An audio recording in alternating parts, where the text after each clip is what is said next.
کوئی عورت ایسی ہے جو دوا کا استعمال کرتی ہے تاکہ اولاد نہ ہو، یا خود اس عورت کا شوہر خود دوا لا کے دیتا ہے کہ دوا کا استعمال کرو تاکہ ہمیں ابھی اولاد نہ ہو، تو اس کی کئی قسمیں ہو سکتی ہے۔ کیا یہ دوا کا استعمال کرنا صحیح ہے، کرنا چاہیے یا نہیں؟ مذہب اسلام اس کے بارے میں کیا کہتا ہے؟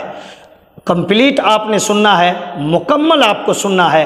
آج میں آپ کو مکمل اس کے حوالے سے ڈیٹیلز میں بتانے کی کوشش کروں گا۔ السلام علیکم ورحمۃ اللہ تعالی وبرکاتہ۔ ہم روزانہ اسی طرح کی ویڈیو لے کر حاضر ہوتے ہیں، تو چینل کو ضرور سبسکرائب کر لیں تاکہ آپ روزانہ کچھ نہ کچھ سیکھتے رہیں۔ گاؤں، سماج، معاشرے، علاقے اور سوسائٹی کے اندر کیا ہوتا ہے کہ بہت سارے شوہر ایسے ہوتے ہیں جو اپنی بیوی کو دوا کھلاتے ہیں، یا بہت ساری عورتیں خود ایسی ہوتی ہیں جو اولاد نہیں چاہتی، بیٹا بیٹی نہیں چاہتی ہیں، وہ دوا کا استعمال کرتی ہیں، یوز کرتی ہیں تاکہ اولاد نہ ہوں۔ تو اب اس کی کئی شکل ہو سکتی ہے، اس کا کئی راستہ ہو سکتا ہے۔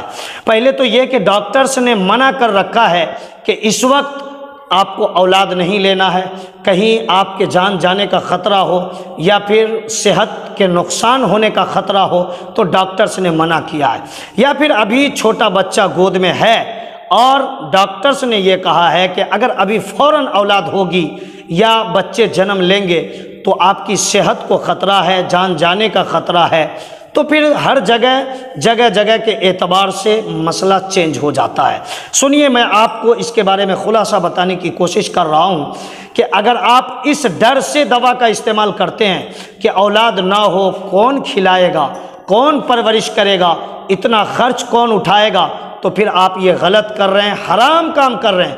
اللہ رب العزت نے اس کے کھلانے پلانے اور پرورش کے ڈر سے بچے کو نقصان کرنے اور اسے قتل کرنے، مار ڈالنے پر سخت تاکید کیا ہے، سختی سے منع کیا، اللہ رب العزت نے حرام قرار دیا ہے۔ اب سنیے، قرآن شریف میں اس کو منع کیا گیا ہے، اللہ رب العزت ناراض ہوگا مگر، اور حضور صلی اللہ تعالیٰ علیہ وسلم نے امت کی کثرت پر قیامت کے میدان میں فخر کرنے کی بات کہی ہے، یعنی خوشی کا اظہار کرنے کی بات کہی ہے۔ تو پھر آپ کون ہوتے نقصان کرنے والے؟ اللہ رب العزت پیدا کرنے والا ہے اور اس کے رزق کا مالک بھی اللہ رب العزت ہے، تو اس وجہ سے آپ نقصان تو کر ہی نہیں سکتے یا دوا کا استعمال کر ہی نہیں سکتے کہ پرورش کون کرے گا، پڑھائے گا لکھائے گا کون، اس کا خرچ کون اٹھائے گا۔ تو یہاں تو پہلی صورت میں آپ کو منع کر دیا گیا، قرآن اس کے بارے میں منع کر رہا ہے، حضور صلی اللہ تعالیٰ علیہ وسلم کے فرمان سے بھی پتہ چلتا ہے کہ منع ہے۔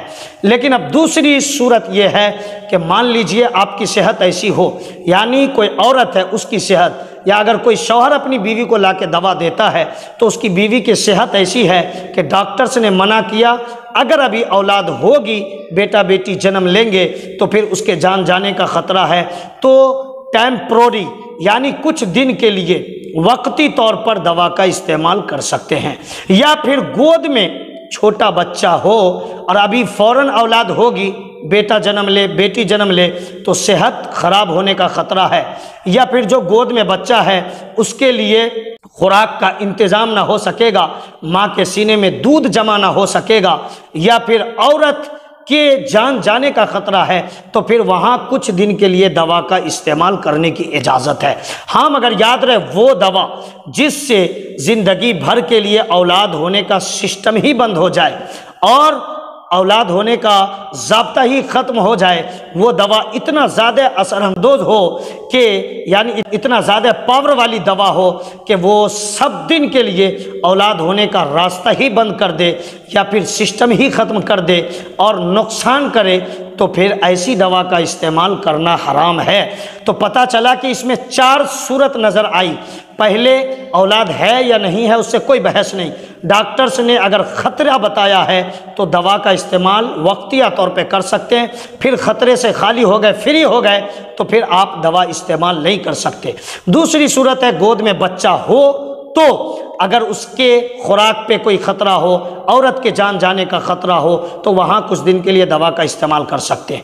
تیسری صورت یہ ہے کہ اگر گود میں بچہ ہے مگر اس کی پرورش میں دقت ہوگی، اس کی پرورش میں کمی رہ جائے گی، تو کچھ دن کے لیے دوا کا استعمال کر سکتے ہیں۔